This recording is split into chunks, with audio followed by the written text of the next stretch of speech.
Salam sejahtera saudara yang kekasih di dalam nama Tuhan Yesus Kristus. Ini bagian akhir kita memikirkan kepatuhan Kristiani. Biar bagian ini juga menolong kita untuk lengkap dalam memahami tugas tanggung jawab kita sebagai anak bangsa. Nah, kali ini kita terus memikirkan kepatuhan yang terpuji dan tentu juga kepatuhan yang teruji. Nah, masih tetap di dalam Matius pasal 22, kita membaca 20 dan 21 dikatakan begini. Maka ia bertanya kepada mereka, gambar dan tulisan siapakah ini? Jawab mereka, gambar dan tulisan Kaisar.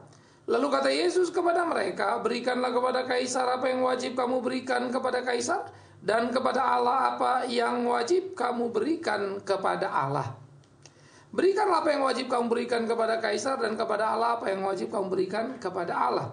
Lalu di dalam Roma pasal 13 menjadi menarik ketika dikatakan di dalam bagian yang menjadi tugas tanggung jawab kita, ya, bagaimana dikatakan begini, karena pemerintah adalah hamba Allah untuk kebaikanmu. Ini Roma 13 ayat keempat. Tetapi jika engkau berbuat jahat, takutlah akan Dia, karena tidak percuma pemerintah menyandang pedang. Pemerintah adalah hamba Allah untuk membalaskan murka Allah atas mereka yang berbuat jahat. Ayat 5, sebab itu perlu kita menaklukkan diri, bukan saja oleh karena kemurkaan Allah, tetapi juga oleh karena suara hati kita. Sehingga di dalam bagian ini menjadi bagian yang sangat menarik untuk kita pikirkan bersama-sama, saudaraku yang kekasih. Bagaimana Alkitab menggambarkan dengan terang benderang hidup kita sebagai orang percaya adalah hidup yang harus mendemonstrasikan kepatuhan sebagai bagian dari hidup yang tertib sebagai ekspresi iman Kristiani kita. Jadi saya pikir kita tidak diajarkan untuk mendemo, merusak sana sini, karena itu sama sekali tidak Kristiani. Apalagi kemudian saudara merugikan orang lain, ya, dengan alasan kebenaran dan kebaikan, tentu itu sama sekali tidak perlu beragama untuk mengerti itu. Ya, di di negara komunis pun apa yang merusak ataupun mengambil hak orang lain itu sebuah di mana di kolong langit manapun kan akan disebut barbar itu. Ya. Nah, saya pikir ini menjadi perhatian-perhatian penting yang perlu untuk kita pikirkan bagaimana sikap hidup kita sebagai orang Kristen. Jangan merusak, jangan mengacaukan orang lain dan seterusnya. Ya. Saya kira kita harus mampu mengendalikan diri kita, mempunyai kelas sehingga hidup kita itu menjadi hidup yang terpuji, kan begitu. Maka tindakan yang terpuji tadi adalah tindakan bagaimana kita bertindak tadi hidup sesuai undang-undang, ya, sesuai peraturan.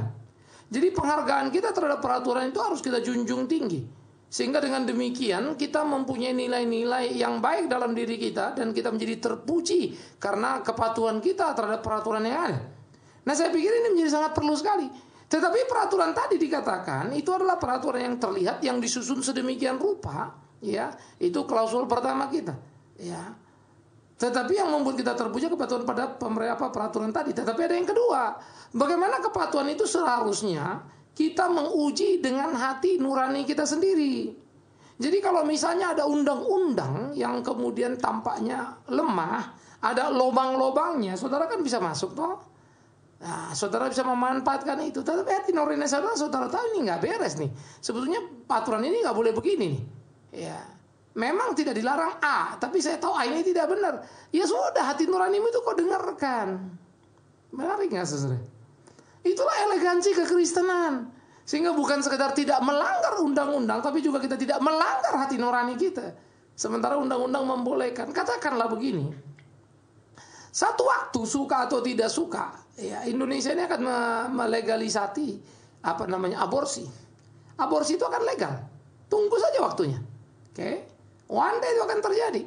Mau seperti apapun Anda bendung, ini akan menjadi konsekuensi logis dari sebuah perkembangan gila zaman ini. Ya, satu waktu negara ini akan melegalisasi juga homo misalnya. Ini tinggal tunggu waktu saja. Ini pasti akan meleduk menjadi isu-isu sosial yang menakutkan. Persoalannya, kalau misalnya aborsi di ACC dilegalisasi, dilindungi undang-undang misalnya, ya, dengan berbagai alasan, padahal secara Kristiani tidak. Lalu apakah Anda akan melakukan aborsi karena undang-undang mengizinkan? Nah, itu yang saya mau bilang. Jadi ketaatanmu terhadap peraturan atau kepatuhan terhadap peraturan tadi menjadi membuat kau terpuji, bagus. Tetapi tidak cukup di situ, tapi hati nuranimu juga harus menguji itu. Sehingga kalau kau tahu dalam kebenaran itu salah, sekalipun dilegalitas oleh undang-undang, jangan lakukan. Nah, ini perlu ini. Jadi Anda tidak bisa melakukan itu semaunya. Sehingga dengan demikian saudara hidup kita itu jadi hidup yang terhormat. Ya kan? Jadi saudara tidak bisa semaunya untuk kemudian melakukan apa yang dalam hati nurani saudara sudah diatur oleh Alkitab, itu tidak boleh. Ya. Sehingga dengan demikian kehidupan kita menjadi hidup yang benar. Sehingga dengan demikian kehidupan kita itu menjadi kehidupan yang lurus, yang sesuai dengan kehendak apa yang dikehendaki oleh Tuhan kita. Nah, jadi saudara-saudara yang dikasihi oleh Tuhan Yesus Kristus, pergumulan-pergumulan di dalam kehidupan kita sebagai orang percaya perlu untuk kita lakoni bersama-sama, sehingga dengan demikian hidup kita bisa menjadi hidup yang menyenangkan hati Tuhan itu. Nah, karena itulah pentingnya sebetulnya sikap jujur kita itu kita tunjukkan di dalam satu keunggulan nilai yang tinggi. Kita perlu melatih kepekaan hati nurani kita, sehingga berbagai hal yang satu waktu karena tuntutan zaman dan situasi akan menjadi legal, tetapi secara iman Kristen tidak, kita masih bisa punya bersikap. Kalau Anda di Amerika kan aborsi itu legal. Iya toh. Free sex itu dianggap umum, legal. Ya. Sehingga itu menjadi satu hal yang dibuka di sana. Tapi kita tahu kan hati nurani kita tidak boleh. Kita bersyukur misalnya Indonesia masih melarang pornografi, ya. Walaupun seringkali kita bertindak seperti orang suci, tapi pornonya sendiri nggak karu-karuan kan gitu. Jadi pornografi diomongin nggak karu-karuan, tapi korupsi jalan terus. Ya, ironis juga. Sehingga cara hidup di Republik kita ini hidup yang bagi saya memang banyak hal yang mesti diawasi, dikoreksi. Semua orang berani bicara kayak tampak suci, tapi sebetulnya hari-hari hidupnya kelihatan. Ya, semuanya orang berteriak sebelum dapat jabatan ya rubah semua. Miris. Nah, itu yang saya bilang tadi, kita mesti mengukur dengan hati nurani kita. Kita mesti beranilah. Sehingga kalau kita bicara supaya jangan kita dipermalukan, kalau kita menggugat supaya kita jangan dipermalukan, nah tanya hati nurani kita sendiri sudah belum?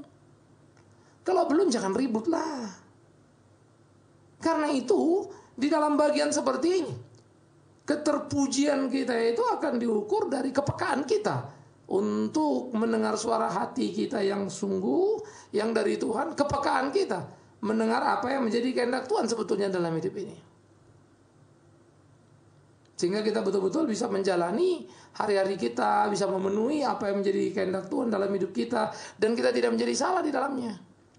Nah, inilah yang perlu untuk kita lakukan dalam hari-hari kita, saudaraku yang kekasih. Oleh karena itu, di dalam hidup orang percaya, hidup yang kita lakoni ini, mari kita jalani di dalam terang firman Tuhan itu. Mari kita lakukan apa yang menjadi kehendak Tuhan itu, sehingga di dalam seluruh perjalanan kehidupan kita, kita sungguh memuliakan Tuhan. Kita bisa melakukan apa yang menjadi kehendak Tuhan. Kita bisa sungguh-sungguh diberi pencerahan oleh Tuhan itu sendiri. Dan hidup kita menjadi hidup yang menyenangkan Dia. Nah, oleh karena itulah hidup kita ini harus kita jalani dalam satu nilai yang terpuji tadi, satu kesungguhan yang seutuhnya bagaimana hidup kita taklukkan kepada kehendak Allah. Jadi bagaimana hati nurani itu bisa menguji segala sesuatu? Tentu hati nurani yang sudah dimurnikan, bukan? Ya sudah mendengar firman Tuhan, dibersihkan oleh kebenaran firman Tuhan, sehingga dari hari ke hari kita mempunyai ajaran yang benar. Tapi kalau kita punya ajaran yang salah, seringkali nurani kita bilang sesuatu yang salah juga tidak salah, karena ajaran kita sudah mendominasi pembentukan hati nurani, yaitu ajaran yang salah. Nah, itulah repotnya, celakanya banyak orang Kristen terjebak pada ajaran-ajaran yang tidak tepat, tapi dia merasa Kristen. Lalu dia melakukan apa yang tidak tepat dari ajaran itu karena memang cocok dengan seleranya. Ini jadi gawat lagi. Sehingga dia tidak pernah merasa salah dalam melakukan apapun karena dia rasa itu benar. Misalnya, dia merasa tidak salah kalau kemudian saya misalnya agak sedikit berbohong, itu istilahnya, untuk membawa orang kepada Tuhan. Sejak kapan lah kita bisa bawa orang kepada Tuhan dengan berbohong? Sejak kapan pula Tuhan suka itu? Kan begitu toh. Banyak sekali orang membawa-bawa kasus Rahab, tapi orang lupa Rahab itu bukan Kristen, Rahab itu bukan Yahudi, Rahab itu orang Yeriko yang punya nilai-nilai Yerikonya. Dengan cara dan nilai yang salah, memang dia bertindak benar, mau percaya kepada Allah. Tapi kemudian kan dia dikoreksi, dibersihkan. Tentu kes Rahab itu bumi langit bedanya dengan kes kita. Tapi dasar orang Kristen, cari contoh seenaknya, tumpuklah di sana untuk pembenaran dirinya. Nah, akibatnya hati nurani itu menjadi tidak lagi peka. Akibatnya kebobolan dalam pertahanan. Itulah yang menjadi persoalan, saudara yang kekasih. Karena itulah sebetulnya hidup kita itu harus menjadi hidup yang sungguh-sungguh. Kita nikmati, kita pahami, supaya hidup kita itu betul-betul menjadi satu hidup yang dibangun oleh kebenaran. Kita belajar memahami kebenaran yang sejati itu seutuhnya, bukan sepotong-sepotong. Sehingga dengan demikian membentuk hati nurani yang peka berdasarkan nilai-nilai kebenaran, bukan nilai-nilai diri, nilai-nilai minor gitu lah. Nah, tapi nilai-nilai yang benar, nilai-nilai yang berlaku, nilai-nilai yang sesuai dengan kehendak Tuhan, ini yang mesti kita jalani. Oleh karena itu, saudara yang kekasih, di dalam nama Tuhan Yesus Kristus, camkan, perhatikan, dan coba pikirkan, sehingga di dalam bagian-bagian seperti inilah kita bisa menjalani hari-hari kita, sehingga hidup kita itu menjadi hidup yang memuliakan nama Tuhan. Nah, ini perlu, ini penting sekali, ya. Dengan demikianlah hidup kita itu memuliakan nama Tuhan, melakukan apa yang kehendak Tuhan, sehingga akhirnya hidup kita itu betul-betul mencerminkan kemuliaan Tuhan yang luar biasa itu, dan kita betul-betul berjalan di jalan yang menjadi kehendak Tuhan itu, dan hidup kita itu menyenangkan hati Dia. Ini yang penting, ini yang perlu. Jadi, dalam hidup keseharian kita sebagai orang percaya, mari kita menjalani apa yang menjadi kehendak Tuhan kita. Mari kita jalani hidup kita sesuai kehendak Tuhan itu. Sehingga dengan demikian kita bisa mengukur segala sesuatu bukan saja berdasarkan undang-undang atau peraturan legalitasnya pemerintah yang melegal. Misalnya, satu waktu nanti aborsi misalnya ya. Padahal hati nurani kita mengatakan tidak. Maka kita tidak akan melakukan walaupun dilindungi oleh undang-undang. Karena kita tahu salah. Nah, kita mesti masuk setahap lebih tinggi, mempersiapkan diri dari sekarang. Tapi kalau otak kita ini bilang, pemerintah aja bilang boleh, kok masa kita nggak boleh? Ya sudah, kita akan hanyut. Karena apapun yang akan muncul di dalam undang-undang bernegara itu sangat dipengaruhi oleh perkembangan dunia. Tidak bisa tidak itu. Negara kan bukan sebuah agama. Sehingga pengaruh itu akan menjadi sebuah besar. Tapi sebaliknya ketika negara itu diagamakan hanya untuk menghindari yang lain-lainnya, sama saja karena akan terjadi ekstremis yang menjadi mengerisakan. Itu sudah terbukti di seluruh dunia ini, di kolong langit ini. Nggak ada benefitnya itu, nggak ada hebatnya itu. Nah, jadi saudara yang kekasih, disinilah kita perlu memikirkan sebetulnya bagaimana azas keterbukaan itu menjadi sesuatu nilai penting yang harus kita tumbuh kembangkan dalam hidup kita sebagai orang percaya. Atau kita akan kehilangan segala-galanya. Nah, jadi di dalam bagian seperti ini menjadi pergumulan serius kita bagaimana menghidupi kehendak Tuhan kita, dan bagaimana kita menjalani hari-hari kita sehingga sungguh-sungguh apa yang kita lakukan itu menjadi kemuliaan Tuhan. Nah, ini penting. Oleh karena itu pula lah dikatakan tadi, setiap kita harus membangun kepekaan hati nurani yang mendalam, yang kuat, yang sensitif terhadap berbagai kebenaran. Jadi kita mesti bergaul dengan kebenaran firman itu, supaya kita mempunyai nilai kepatuhan yang terpuji dan teruji, tidak kepatuhan yang gelap mata. Itu bahaya lagi, ya. Jadi kepatuhan kita itu tidak gelap mata, tapi teruji dan terpuji.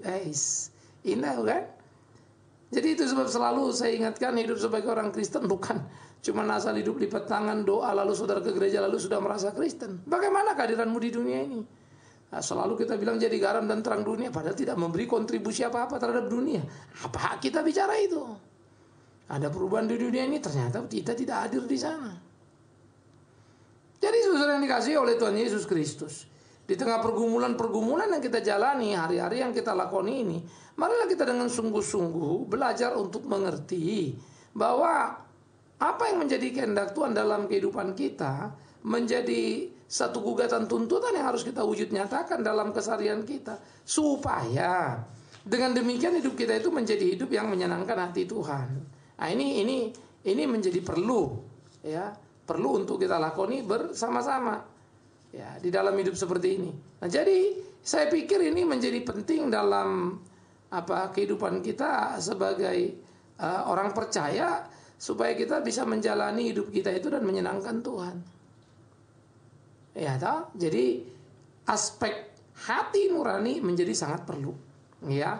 Bagaimana mengukur segala sesuatu. Dan yang ketiga adalah apa yang sudah juga pernah kita bicarakan, bagaimana kemudian kita belajar untuk membangun satu kebenaran utuh, yaitu hidup yang benar tadi kan.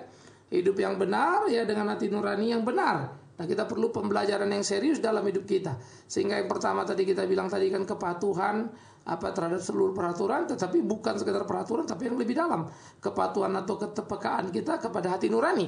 Sehingga kalau peraturan mengiyakan tapi hati nurani mengatakan tidak, ya kita tidak bisa lakukan, tidak bisa memanfaatkan lubang yang celah dibuat undang-undang itu.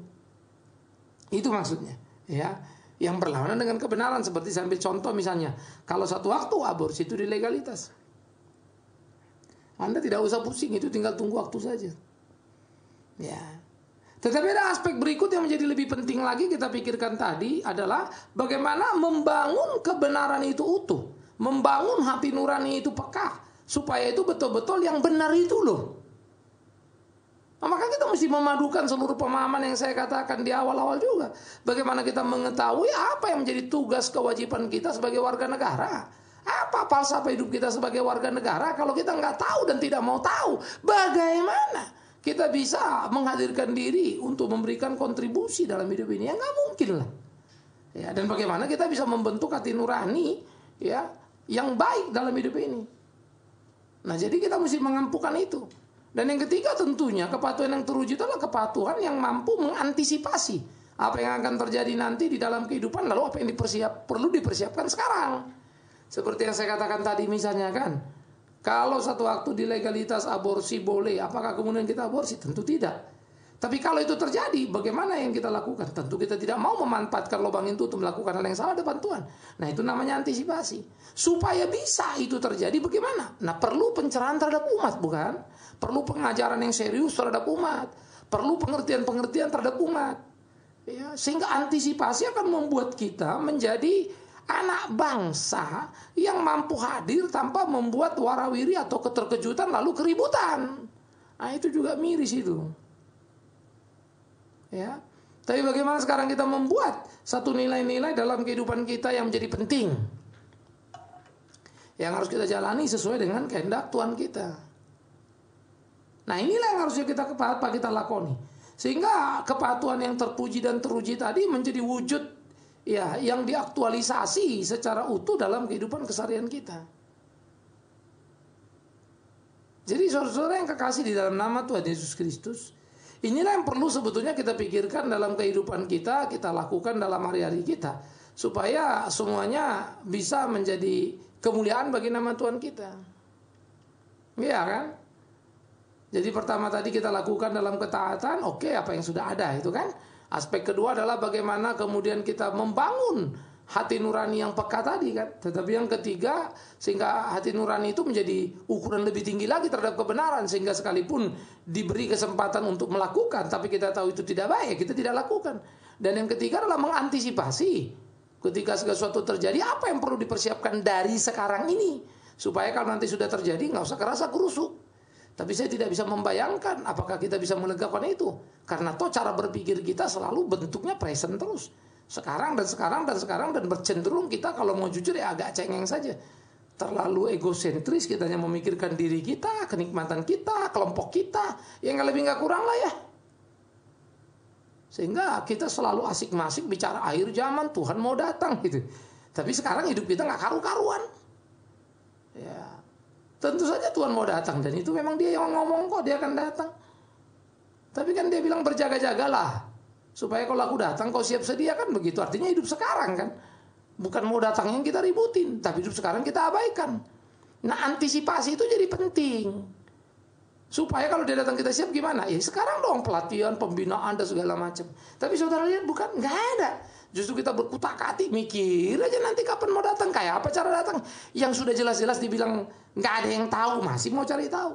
Tapi itulah Kristen sekarang. Itulah yang kita warisi, disitulah kita hidup.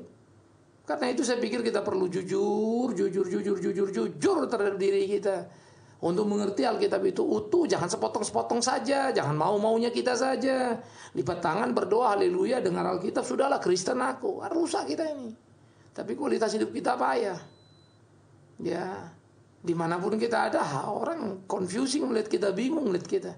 Karena ternyata keimanan kita itu nggak cocok dengan gambaran Alkitab itu. Ya, apalagi kalau kita bicara hidup berbangsa dan bernegara, semakin tak jelas lagi kontribusi kita.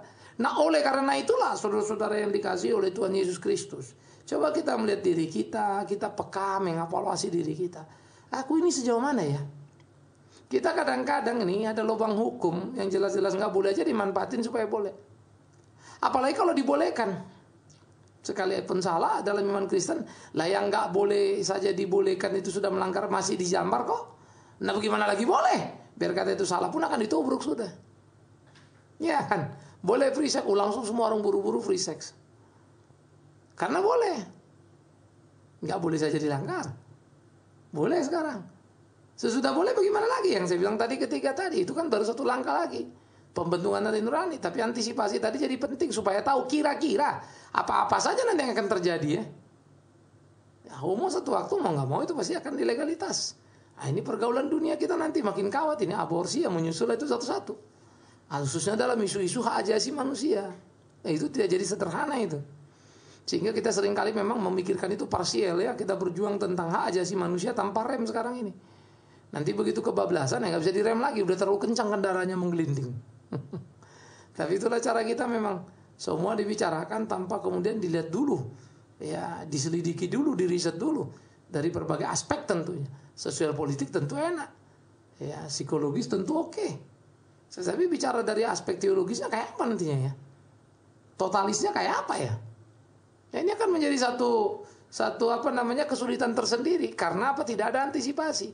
Begitu pula hidup kita sebagai orang Kristen, sebagai orang percaya. Ya, mari kita mengantisipasi itu dengan baik.